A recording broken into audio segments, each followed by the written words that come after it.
이르시되 기도 외에 다른 것으로는 이런 종류가 나갈 수 없느니라. 아멘. 바로 그거예요. 그래서 오늘 말씀은 기도의 기적, 또 기적을 낳는 기도. 아멘. 믿으시면 아멘. 그래요. 우리 기독교는 기적의 종교다. 함께 시작. 기독교는 기적의 종교입니다. 시작. 믿습니까? 기적이라고 하는 것은 과학적으로나 또는 상식적으로나 의학적으로나 또 자연적으로나 불가능한 것이 가능하게 되는 것이 기적이에요. 이건 도저히 과학적으로도 의학적으로도 인간의 어떤 상식으로 안 되는데, 안 될 수밖에 없는데 된 거, 그게 바로 기적이거든요. 그래서 성경에 보면은 기적의 사건들이 굉장히 많이 있는데 그 기적의 사건들이 언제 일어났는가? 물론 여러 가지 방법이 있어요. 그런데 제일 많은 방법은 기도할 때 기적이 일어났다 이거예요. 기적을 원하시면 아멘. 여러분들에게 기적이 필요하시면 아멘. 그러면 뭐 해야 돼요? 기도해야 돼요. 기도해야 돼. 기도하면 기적이 일어납니다.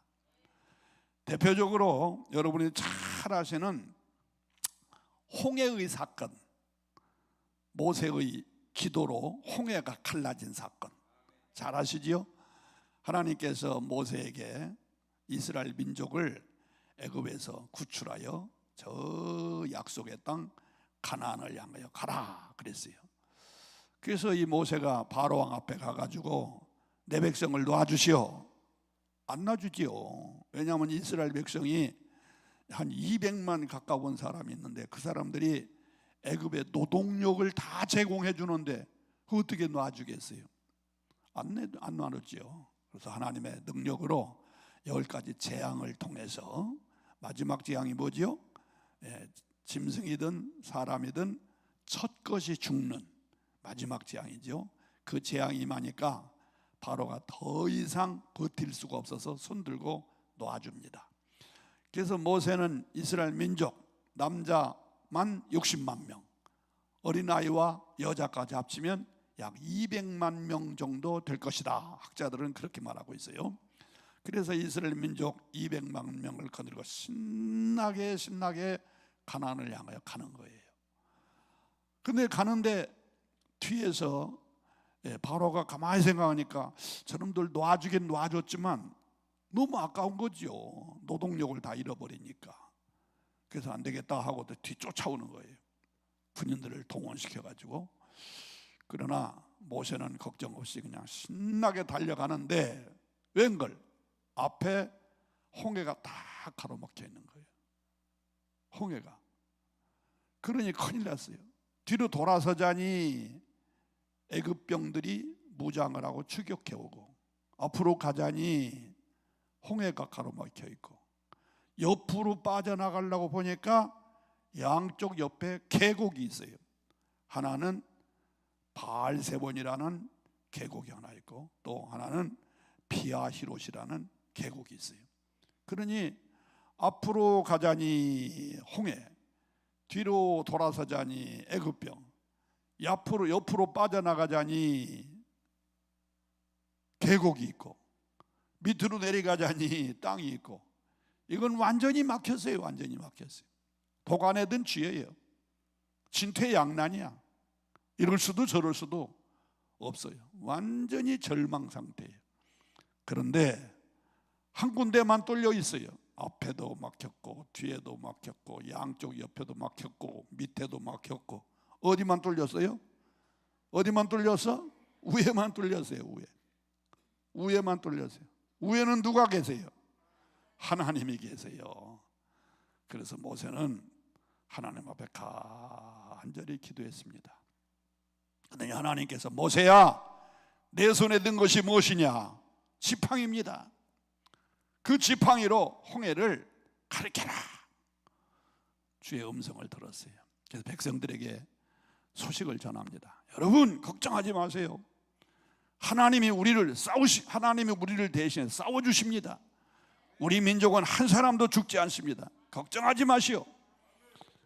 백성들이 어떻게 걱정을 안 합니까? 지금 당장에 보이는 것이 홍해, 애굽병, 계곡밖에 안 보이는데, 그러니까 백성들이 모세를 향하여 원망하고 돌 던지고 난리가 났어요. 우리를 그대로 놔뒀으면 이렇게 객사는 하지 않을 터인데 우리를 여기까지 끌고 와가지고서 이게 뭐냐고 막 개죽음 당하게, 이게 뭐냐고 막. 여러분 걱정하지 마세요. 내가 기도했더니 하나님께서 나에게 분명히 약속을 하셨으니까 걱정하지 말라고. 그러고서 하나님 앞에 기도한 다음에 자기가 들고 있는 지팡이로 홍해를 쫙 가리켰더니 쫙 열려진 줄로 믿습니다. 그래서 이스라엘 민족은 홍해를 건너 신바람나게 가는 것이고, 뒤에서 추격해 오던 애굽 병들 이게 뭐야? 추격해 오다가 우리도 가자 그러고서 홍해 갈라진 그 바닷속에 들어왔는데, 하나님께서 또 모세를 향하여 다시 지팡이를 향하여 홍해를 가리키라고 해요. 가리키니까 갈라졌던 물이 쫙 합쳐지면서 이스라엘 민족은 다 건너오기 전에 물은 합쳐져서 애굽 병들은 물속에 장사된 줄로 믿습니다. 사랑하는 성도 여러분, 여러분 앞에도 뒤에도 옆에도 다 막혀. 도저히 인간의 방법으로는 해결할 수 없는 절망적인 상태가 있다 할지라도 모세에게 들려준 그 능력의 지팡이 하나님께 구하시기를 주의 이름으로 축원합니다. 뒤에는 애굽병, 앞에는 홍해, 내 갈 길 가로막혀 막막할 때에 모세의 능력의 지팡이를 내게도 주옵소서, 주시옵소서. 한번 다시. 뒤에는 애굽병, 앞에는 홍해, 내 갈 길 가로막혀 막막할 때에 모세의 능력의 지팡이를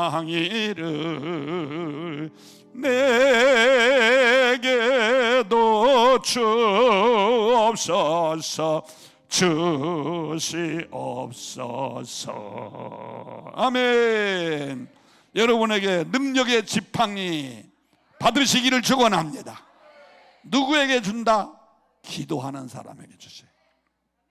누구에게 주신다? 기도하는 사람에게 주세요. 그래서 홍해를 가르는 기적이 있다, 이런 얘기예요. 요즘 살기가 얼마나 힘들어요.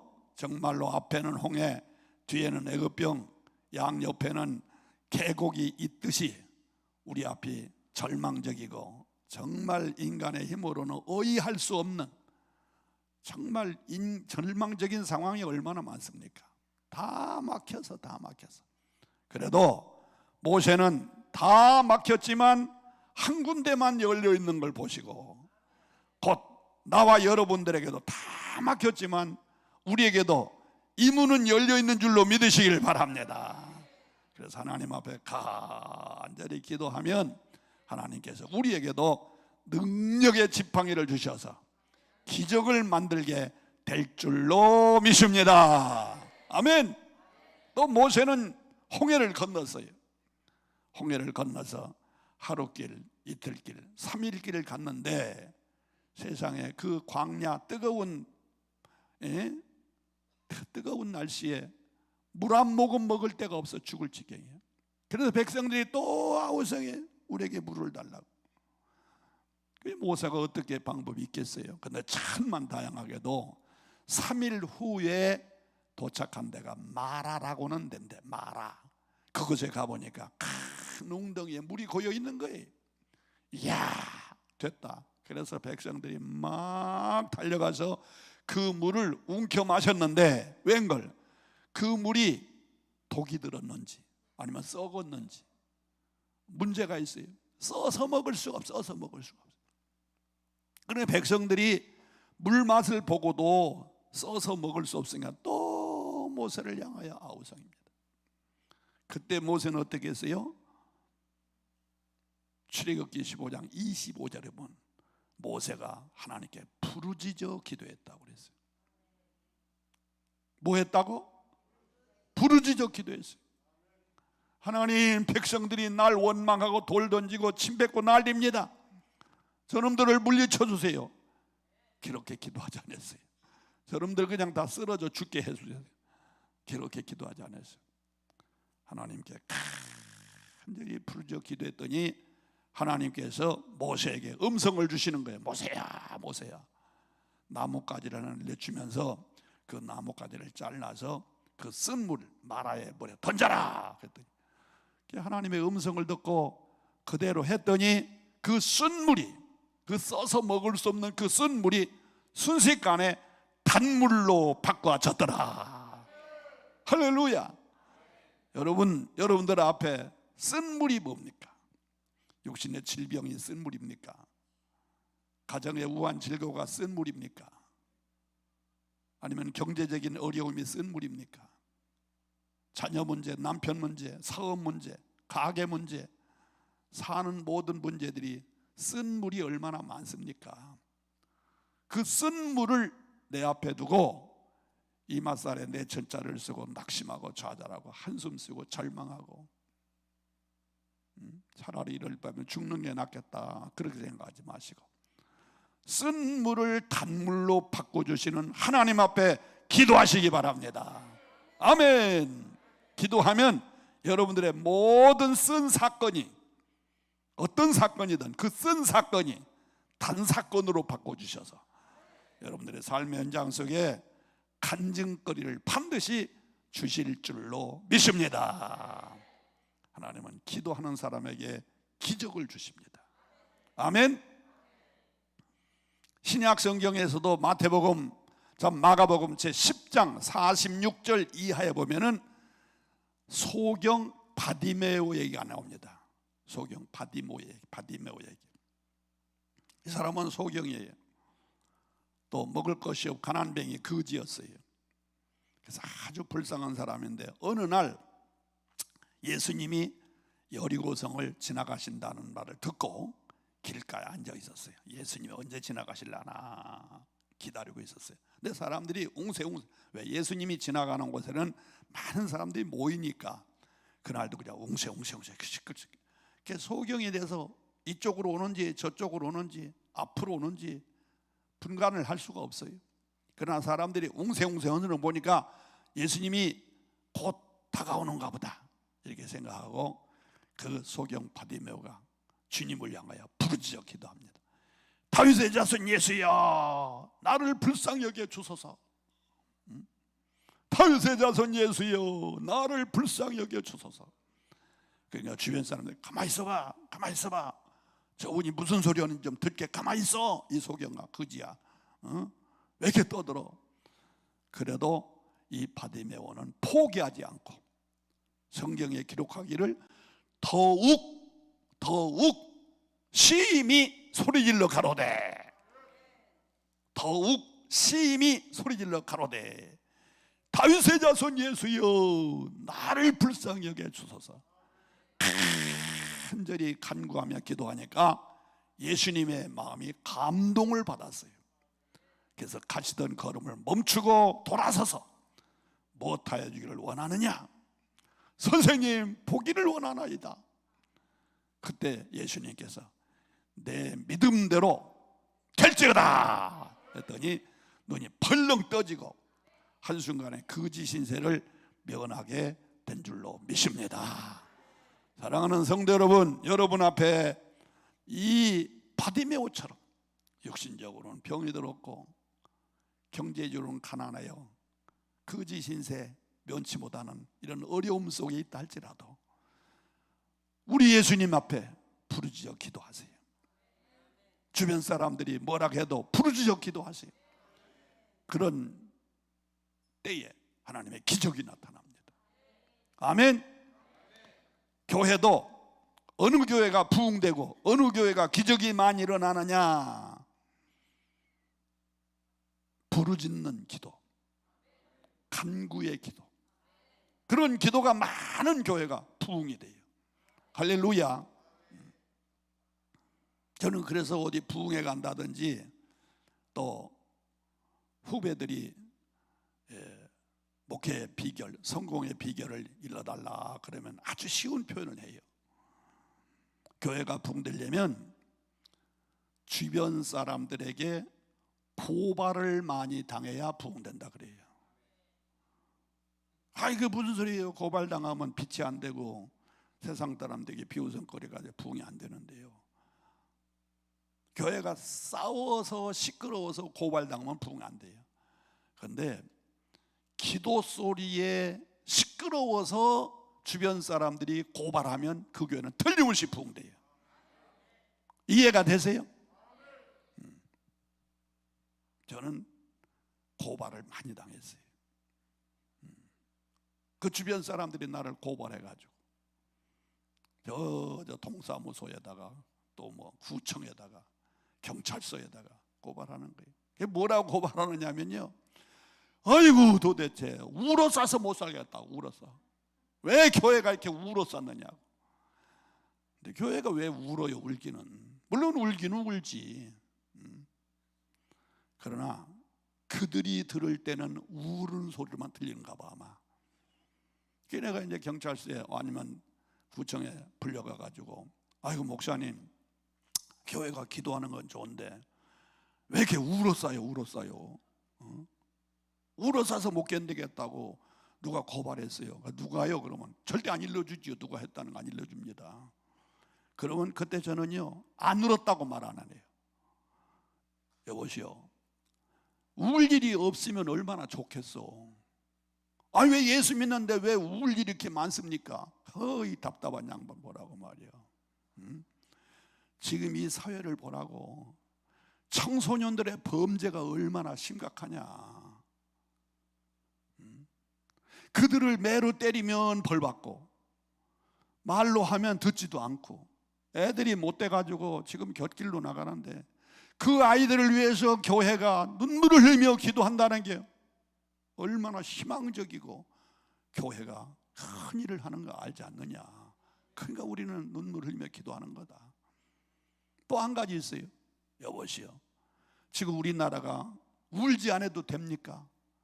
같은 동족끼리 남과 북이 싸우고 서로가 헐뜯고 서로가 핵무기 만들어 놓고 네가 먼저냐 내가 먼저 야단이고 말이야. 이 나라 이 민족을 위해서 우리가 울지 않으면 누가 우느냐고 말이야. 나라와 민족을 생각하면 그냥 가슴이 복 터진다고 말이야.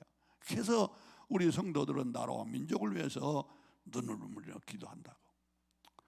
또 세 번째로는 자기 자신의 가정을 생각하면서 믿지 않는 불신자들을 위해서 운다고. 그래서 우는 거라. 그러니까 뭐 경찰서에서 그래서 운다는데 뭐라고 해, 뭐라고.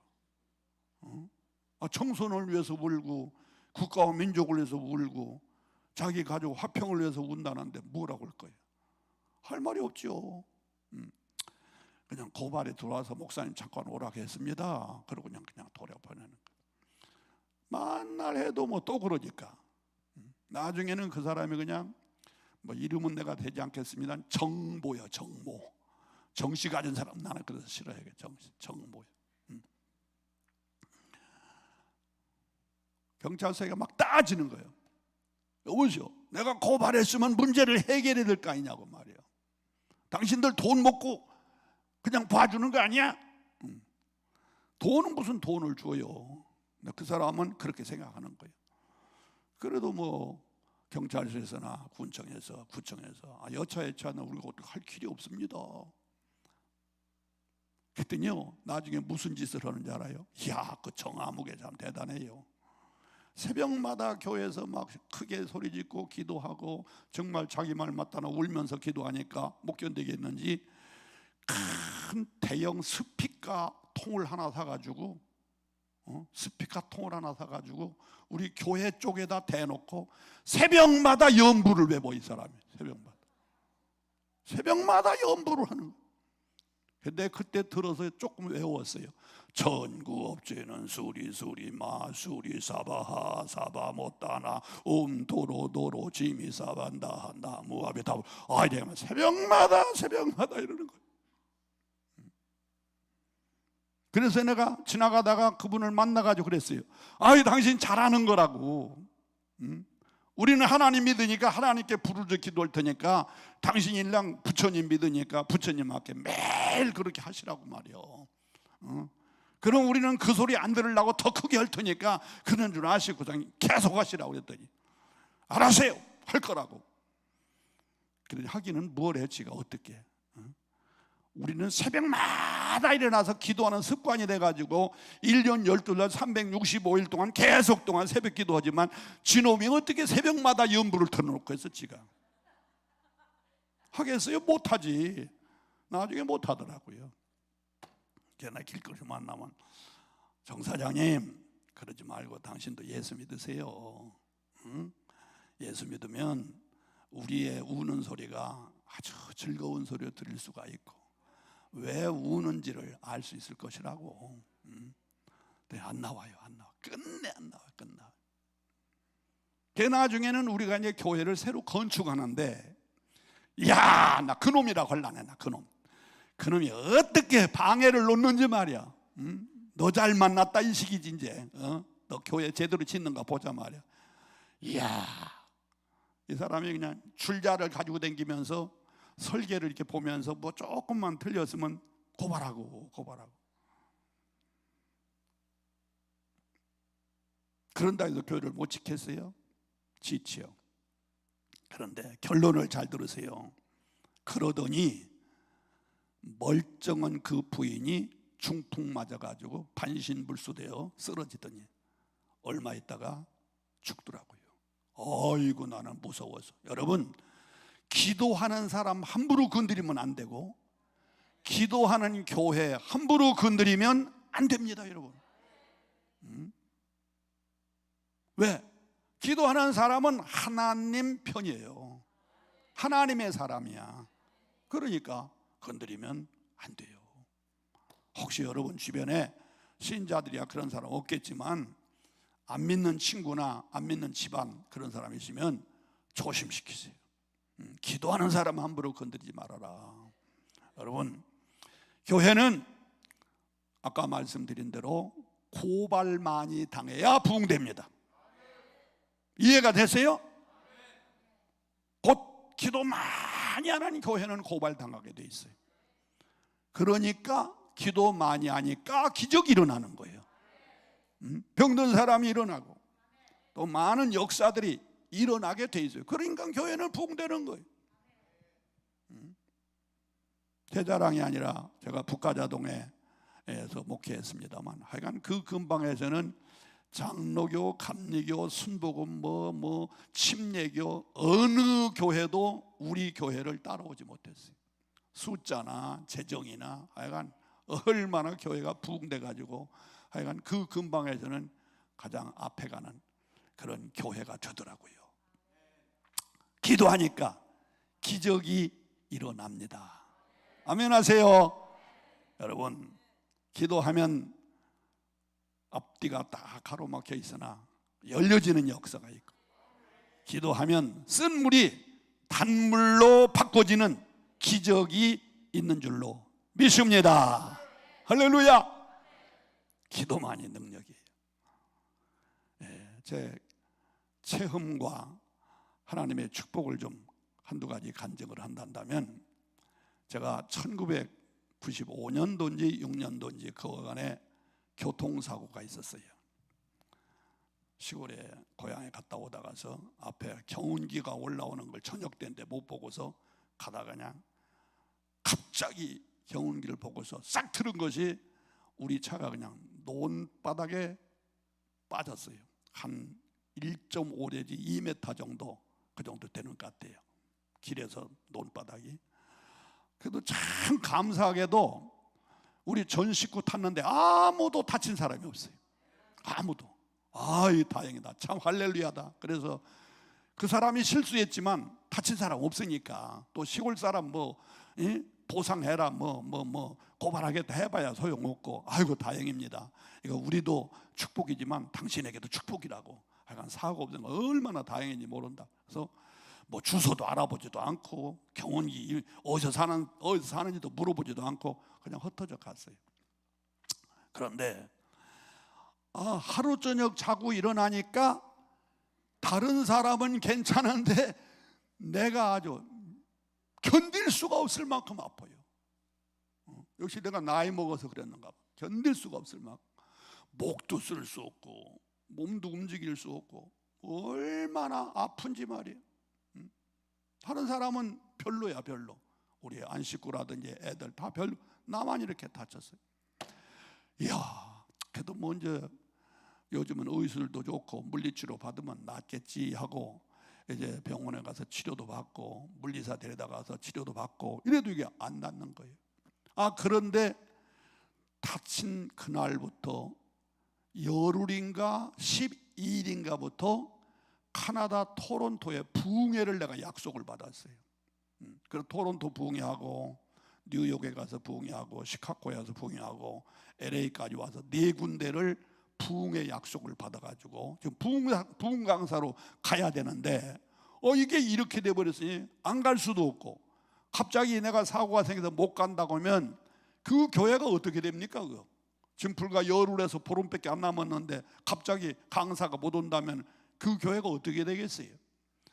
그래서 집중적으로 치료를 받았어요. 우리 교회 최성용 장로님이라고 한의사가 있으신데 그분이 그냥 침도 놓고 뜸도 놓고 또 물리사 불러다가 또 암 물리 치료도 받고 별짓 다 해도 안 낫는 거예요. 조금 좋아질 정도지 고개를 움직일 수가 없어요. 그때 하나님 앞에 기도했어요. 순교의 정신으로 가자. 하나님은 기적을 이루시는 분이니까 하나님께 맡기고 가자.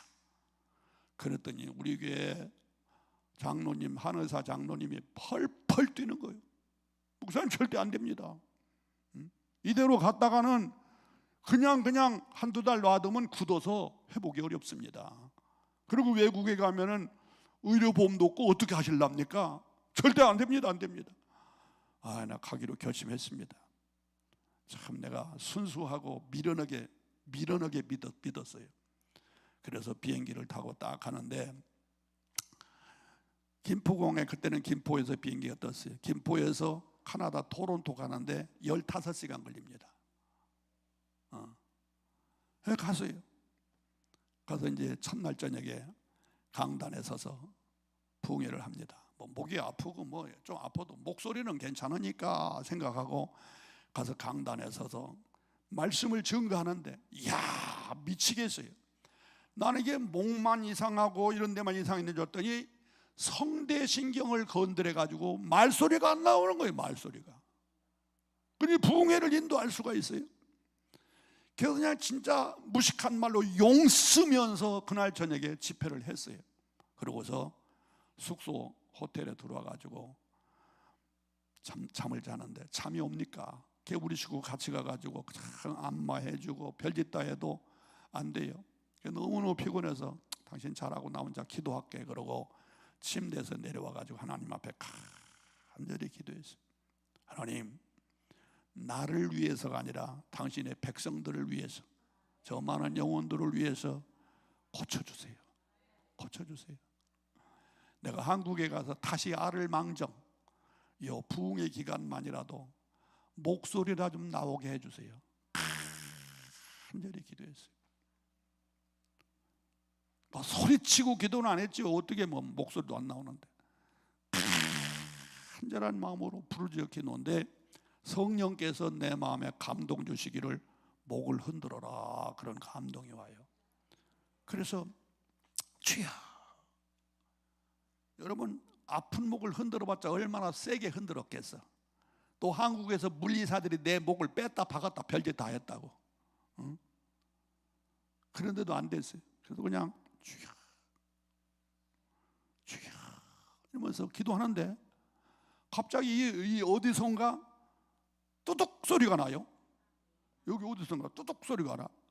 아, 그러더니 세상에 그렇게 아팠던 목이 언제 아팠던가 싶게 싹 나서 버리더라. 할렐루야. 한순간에 그냥 싹 나서 버리고 전혀 안 아픈 거예요. 그냥 목도 열리고. 그래서 그 다음부터 새벽 예배부터 말씀을 증거하는데 잘했겠어 못했겠어? 얼마나 신나게 부흥회를 인도했는지 말이야. 하나님이 막 나에게 새 힘을 주시고 정말 재생을 시켜주셨으니까 열심히 기도해야 될 거 아니겠어요? 또 열심히 증거해야 될 거 아니야. 열심히 증거했어.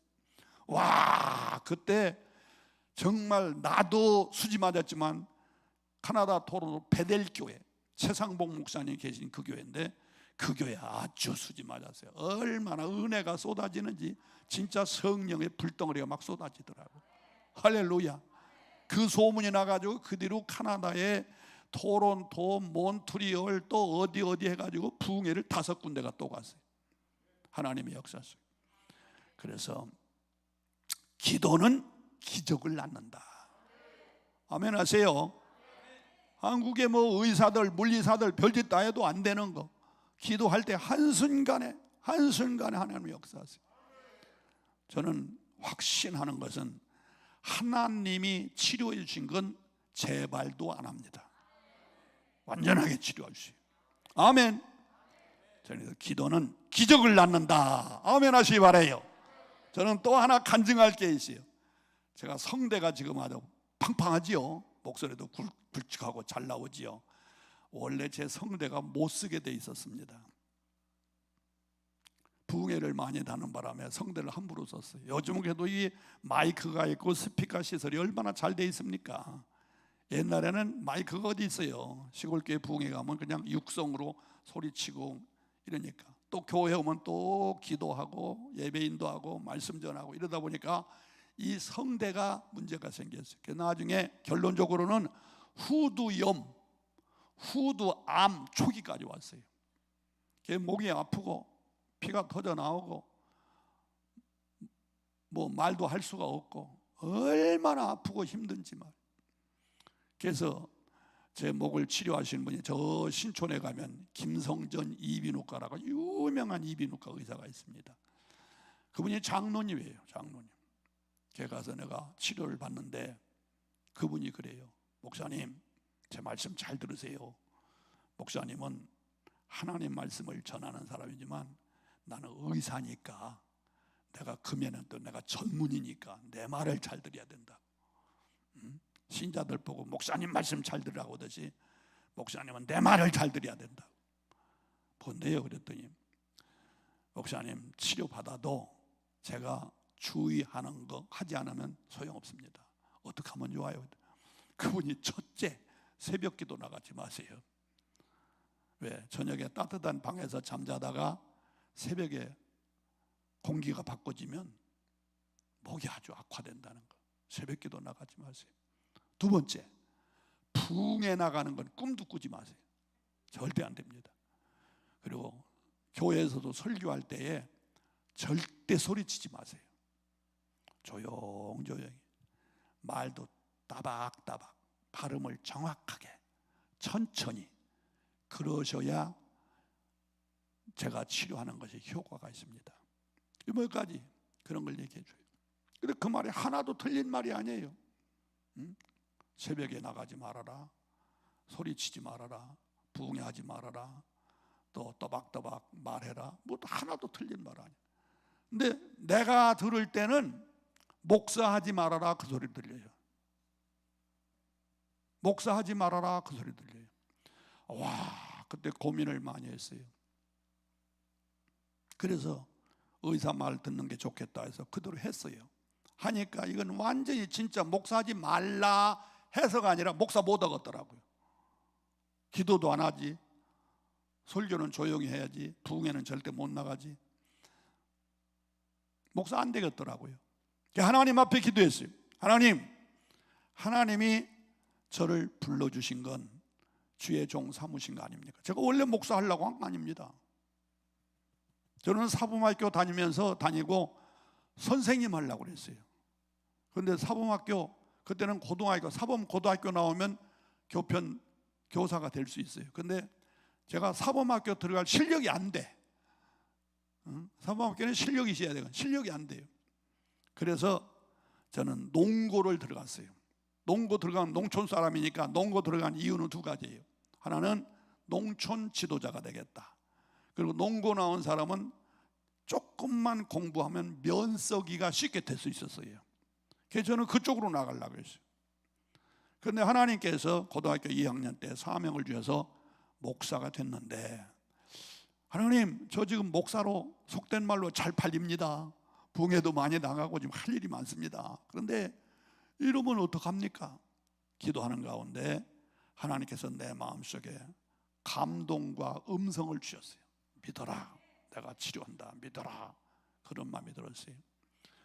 그래서 의사 말을 무시하고 그냥 소리치고 기도하고 소리치고 설교하고 새벽 예배도 열심히 나가서 부르짖고 부흥회 오라면 가고, 그랬더니 웬걸 목이 문제가 생겨가지고 피가 나오고 막 목이 붓기 시작하고 난리가 났어요. 그래서 세브란스 병원에 가서 진찰을 받아보니까 후두암 초기가 되었어요. 절망이더라고요. 그래도 하나님 앞에 맡기고 끊임없이 기도했어요. 그리고 아프면 내 스스로 수술 받을 때도 아프지 않느냐? 제 말 잘 들으세요. 수술 받을 때도 아프지 않느냐? 그리고 아픈 것도 하나님이 치료해 주시느라고 수술해 주시느라고 아픈 거야, 이렇게 생각을 바꿨어요. 그리고 끊임없이 기도하고 끊임없이 소리치고 설교했는데 얼마 후에 전화가 왔어요. 그 김성전 장로라는 분이, 목사님 왜 안 오세요? 그냥 놔두면 안 되는데 병원 바꾸셨어요? 아니요, 곧 갈게요. 그래서 얼마 후에 제가 갔어요. 가서 딱 조사해, 이상하네, 왜 이렇게 좋아졌어요? 이거 어떻게 된 거예요? 무슨 약을 드셨어요? 아니요. 어떻게 된 거예요? 그 얘기를 했어요. 야, 목사님 못 말리겠네. 하나님이 치료하시고, 장로니까 그건도 통할 거 아니겠어요? 하나님이 치료하셨네요. 많이 좋아졌습니다. 그 뒤로 가끔 문제가 생기면 지금도 가서 이렇게 체크는 해봅니다만 치료 안 받습니다. 지금은 완벽해서, 지금은요 아무리 소리쳐도 목도 새지 않고, 아무리 소리쳐도 목 아프지도 않고, 열심히 집회 인도하면서 지금 80이 넘도록 부흥회 인도한단 말이지. 여러분, 기적입니다. 기적입니다. 하나님의 기적 지금도 있습니다. 믿으세요? 기도가 기적을 만드는 거예요. 기도가 기적을 만들어요. 기적을 원하시면 기도하시면 기도가 곧 기적의 열쇠인 줄로 믿으시기를 바랍니다. 기도만이 능력이라 하시네. 기도만이 능력이라 하시네. 할렐루야. 기도가 능력입니다. 기도가 기적입니다. 기도를 쉬지 말고 계속하시면 여러분들에게도 감사와 간증거리, 기적의 간증거리를 주실 줄로 믿습니다. 아멘. 그런데 더 놀라운 기적이 있어요. 저는 7살 때부터 예수를 믿었어요. 고등학교 2학년 때 목사가 되겠다고. 그러나 우리 가정에서는 절대 반대했어요. 그래서 고집을 피고 결국은 신학을 다니면서 전도사가 되고 목사가 되어 가는 과정인데, 가장 안타까운 것은 우리 가정은 아무도 예수를 안 믿었다는 거예요. 나는 사명을 받았느니 신학을 졸업했느니 뭐 어쩌고 저쩌고 하지만 우리 가정은 아무도 안 믿었다는 거예요. 그래서 우리 가정 전도하려고 참 기도 많이 했습니다. 며칠 금식 기도도 하고 새벽에 시간 정해놓고 벌칙을 정해놓고 기도했어요. 나는 3시에 나가겠다. 그때는 4시 반, 새벽 기도할 때예요. 3시에 나가서 기도하리라. 만약에 내가 늦잠을 자서 3시 반이 되면 아침을 굶는다. 4시에 나가면 점심까지 굶는다. 4시 반 시간 맞춰서 나가면 저녁까지 굶는다. 이건 금식이 아니라 굶식, 벌칙을 정해놓고 그렇게 기도했어요. 뭐 때문에? 가족 구원 때문에. 내가 누가복음 16장에 있는 말씀을 읽어보니까 천국과 지옥은 멀고서도 가까운 걸 깨달았어요. 차라리 내 눈으로 내 가족, 지옥에 있는 가족이 보이지 않는다면 마음은 편하라니와, 내 눈으로 보이면서 그들을 건져낼 수 없는 그 장면, 나는 천국에서 천사들의 호응을 받아가면서 영광 중에 찬양을 하겠지만, 나를 낳아주신 부모님, 내 등록금을 내주신 형님, 가족들이 지옥에 간다고 생각하니까 너무너무 안타까워. 그래서 시간을 정해놓고 끊임없이 기도해도 그들의 마음은 변하지 않아요. 우리 아버지는 철저한 유교학자입니다. 아주 철저. 우리 할아버지가 한문 선생이시고 우리 큰아버님도 한문 선생이시고 우리 아버지는 한학자예요. 한학자라고 할 수는 없지만 유교적인 사상이 철저한 분이에요. 우리 어머님은 미신 대장이에요.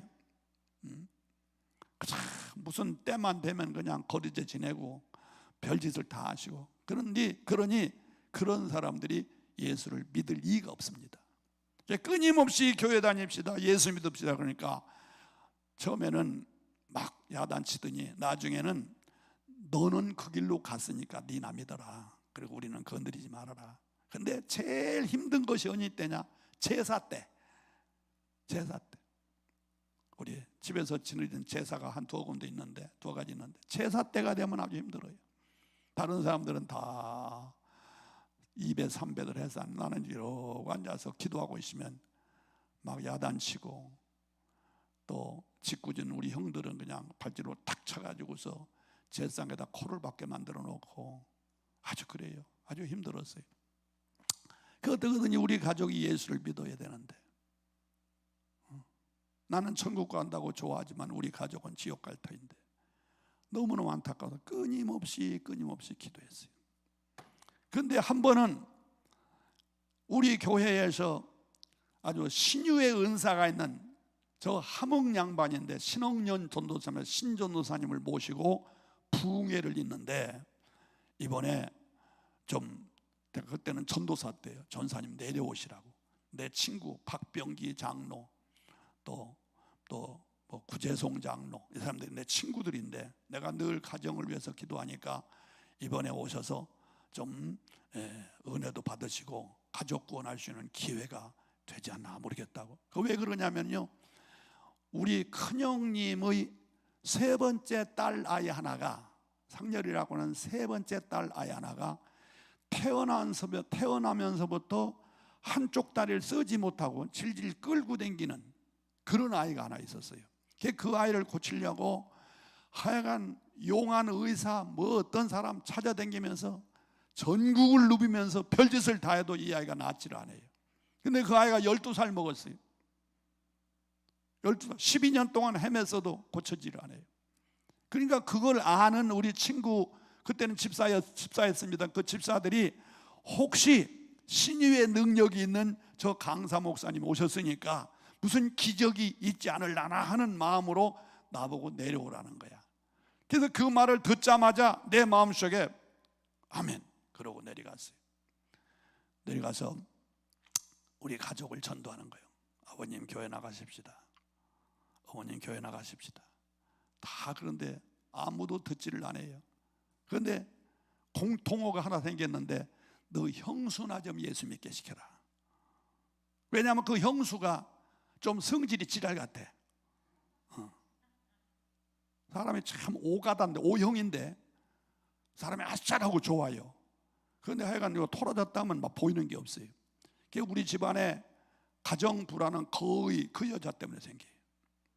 우리 큰형님이 굉장히 효자이신데 그 성질 고쳐보려고 별짓을 다 해도 안 돼요. 타고나가지고. 그러니까 너 형수나 좀 예수 믿게 시켜라. 그래서 우리 형수를 예수 믿게 하려고 그 형수를 붙들고 막 서비스도 하고 복에 가서 찬장도 닦아주고 그릇도 대청소도 해주고 불도 떼주고 막 아주 서비스를 막 하면서 교회나 그랬더니 나중에 그 형수가 그래. 아이고 제발 그러지 말고 올라가시라고 말이요. 우리 집에서는 예수고 뭐고 믿을 수 없으니까 그냥 올라가시라고. 아이 그래도 내가 교회 가시자. 또 그랬더니 그러면 한번 가보겠다고. 그래서 드디어 그분을 목요일 날 저녁에 교회를 데려갔어요. 옛날에는 토요일 새벽까지 부흥했습니다. 맞죠? 옛날에는. 목요일 날 저녁에 그분을 데려갔어요. 그래서 앉혀놓고, 옛날에는 남자석 여자석 따로 있잖아. 여자석에 딱 앉혀놓고서 전 아주 생생하게 기억도 다 해요. 김옥순 집사라고 아주 예수 잘 믿는 사람이 있어요. 그분 옆에다 딱 앉혀놓고 우리 형수 좀 잘 좀 돌봐주라고, 좀 은혜 받게 해주라고 말. 알았어요. 나는 남자석에 앉아가지고 기도하는 거예요. 하나님, 오늘 밤에 모든 사람이 은혜 받지만 우리 형수가 말씀 듣다가 깨지고 뒤집어져서 정말 예수 믿고 구원받게 해달라고 간절히 기도하면 말씀 듣고, 기도하면 말씀 듣고 이러는데, 이게 완전히 공든 답이 한순간에 무너지는 얘기가 나왔어요. 그게 뭐냐면, 그 강사가 막 복음을 전하다가 자식이 병신되는 건 부모의 죄값이라고 말해요. 자식이 제일 맨다는 건 부모의 죄값이야. 부모가 회개해야 자식이 바로 될 수 있어. 이런 설교를 하니까 완전 무너진 거예요. 마치 내가 강사한테 우리 조카가 병든 애가 있고 우리 형수가 오늘 저녁에 오니까 알아서 하라고 이렇게 일러준 것처럼. 내 말 알아듣겠어요? 이게 완전히 그냥 빗나가 버렸어요. 그리고 이미 엎질러진 거 어떡하겠어. 난 또 기도했어요. 하나님, 우리 형수가 저 말에 깨닫게 해주세요. 은혜가 되게 해주세요. 아니면 그 말 못 알아들었게 해주세요.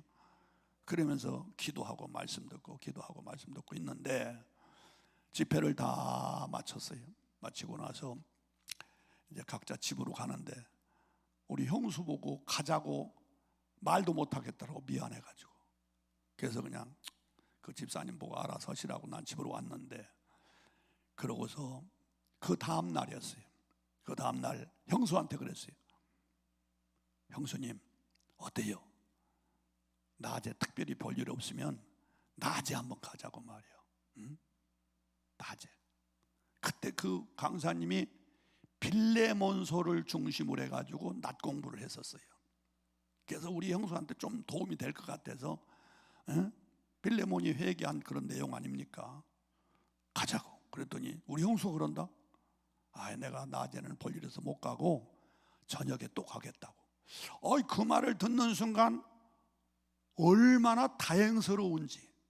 어제 그 말씀에 이분이 시험 들었으면 그딴 놈의 교회 안 간다고 말하든지 아니면 안 간다고 그럴 테인데, 내가 낮에는 볼 일이 있어 안 되고 저녁에 가겠다.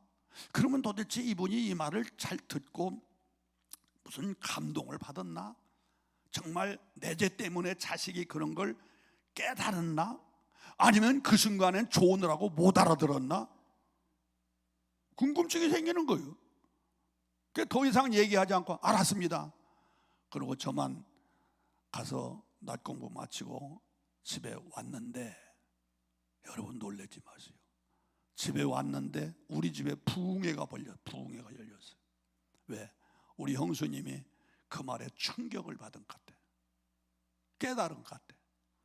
그래가지고 어디 가게 가서 막걸리 한 병 받아가지고 김치찌개 해가지고 그 어머니 아버지한테 딱 대접을 하면서, 내가 잘못했다고, 우리 가정의 불안한 나 때문이라고, 인연이 못된 년이라고.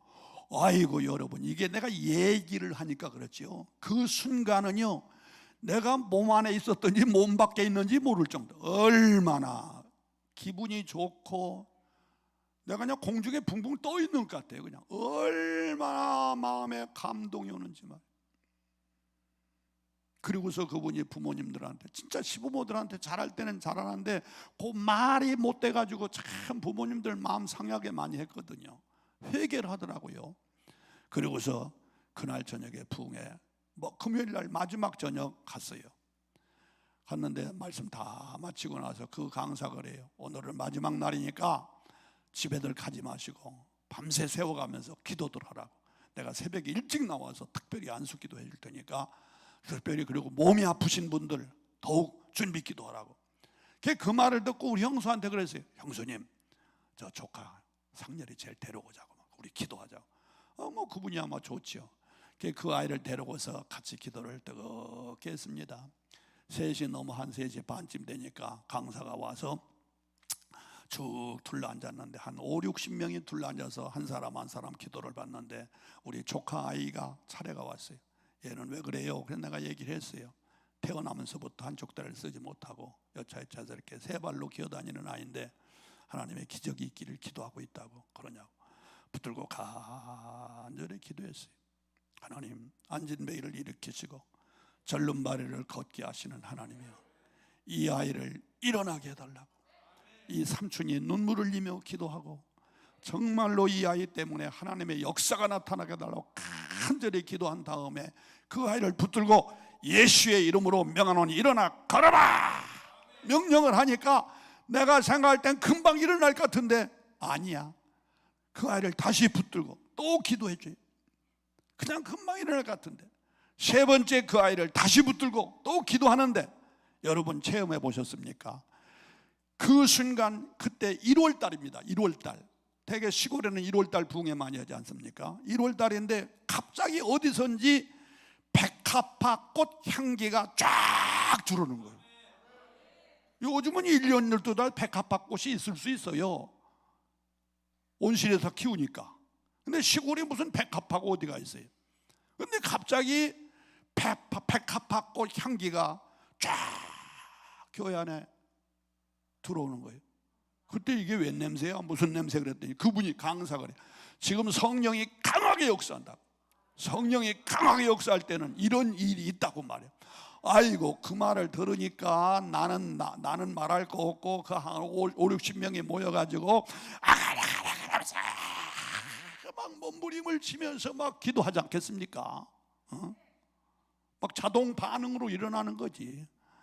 그러고서 그 아이를 붙들고서 예수의 이름으로 명하노니 일어나 가라라 하니까 어떻게 돼서 벌떡 일어나는 역사가 나타났어요.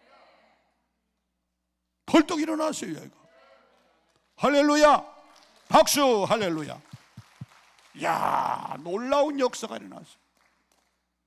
그 아이가 12년 만에 걸었어요. 12년 동안 한쪽 다리를 쓰지 못해서 가늘고 짧아. 이쪽 다리가, 그 한쪽 다리가 보다 이쪽 다리보다, 이쪽인지 이쪽은 모르겠어요. 어쨌든 그쪽이 가늘고 짧아요.